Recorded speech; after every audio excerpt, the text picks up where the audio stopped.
At the end of August 2019, with the help of his brother MrBeast's, CJ created his very own YouTube channel under the name MrBro.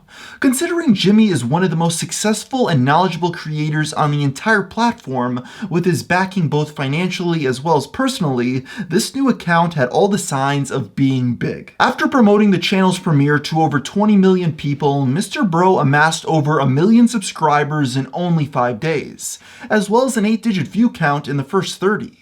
Yet only a few months later, it's clear that things have gone downhill. MrBro's videos have gone from gaining millions of views apiece to hundreds of thousands. On top of this, he went from a solid 10 million views in the first month to 600k. With there being no new uploads to the once hyped extension to the MrBeast machine in the past month, many have wondered what happened to cause this channel to fizzle out so quickly after its launch. Before trying to observe what made MrBro fail, I think it's important to first see what made MrBeast succeed. It may be easy to just say that they spend a lot of money on their videos to get views, but I would say that's not only a simplistic explanation, but also flat out wrong. I say this because that ignores the genius of Jimmy's rise to fame that took 8 years of working both hard and smart. Going back a few years, the first thing MrBeast did to really start growing his channel into a known entity was performing extremely long and mundane tasks, like reading an entire dictionary or counting to 100,000 in a single video. Since his time wasn't very valuable at that point, he used it to his advantage to waste hours on these grueling tasks. These videos gave him the opportunity to get a $10,000 brand deal, but instead of blowing it on luxury items for himself, he put it right back into his videos by giving it to a homeless person. And that selfless act ended up turning out to be the greatest thing ever to happen in his career, as it kickstarted his channel into hyperdrive. As time went on, Jimmy has participated less and less in the more difficult challenges, as now he can just offer cash prizes to others to do them instead. But as we'll soon find out, I think the fact that he was the one in the early days doing those challenges, as well as the editing, thumbnails, and brainstorming, has helped him in the more presenter/managerial role he has now. With all that context out of the way, let's now contrast it with the creation of MrBro. I recall on multiple occasions over the years, Jimmy has encouraged his brother CJ to start his very own YouTube channel, which he finally agreed to in 2019. With that, Jimmy gave him $100,000 to spend on equipment, a team to produce the content, help creating video ideas, and promotion to let millions know when the channel began. Now that may at first seem like a great way to start a YouTube career, but on the other hand, some can see it as trying to hand an untested entity a lot of money and promotion that he might not be ready for.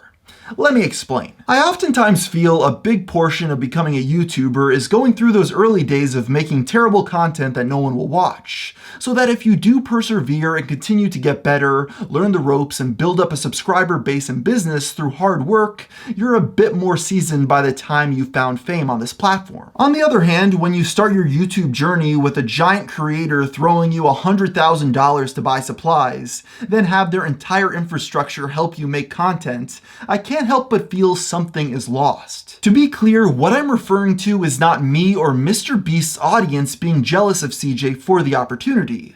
On the contrary, everyone including myself was happy for him when the channel first came out. But rather, I'm pointing out the potential caveats of attempting to hand someone success. To Jimmy's credit, he didn't just throw CJ in the deep end to make whatever content he wanted. Rather, the MrBro channel comes off more as a MrBeast 2. At first glance, that might seem like a brilliant plan. If the main channel videos get 20 million views apiece, making more of the same on a secondary account with your brother appears to be a great move. But in practice, the videos just don't work as well. The content looks like it's MrBeast, CJ kinda looks like Jimmy, Chandler's brother kinda looks like Chandler, but at the end of the day, it just feels like an off-brand. In short, this new team brought nothing new to the table. When I watched through these MrBro videos, it just made me realize how much I like the personalities of MrBeast and company, and that I wasn't just watching Jimmy for his over-the-top video subjects. And that right there is the catch-22 of MrBro. If he makes content like his brother, he'll get some clicks, sure, but he'll never be as good as the original. But also, if he produced original visions that he came up with, he'll probably never get any views at all. Another thing I theorize might have negatively impacted the channel's performance was watch time.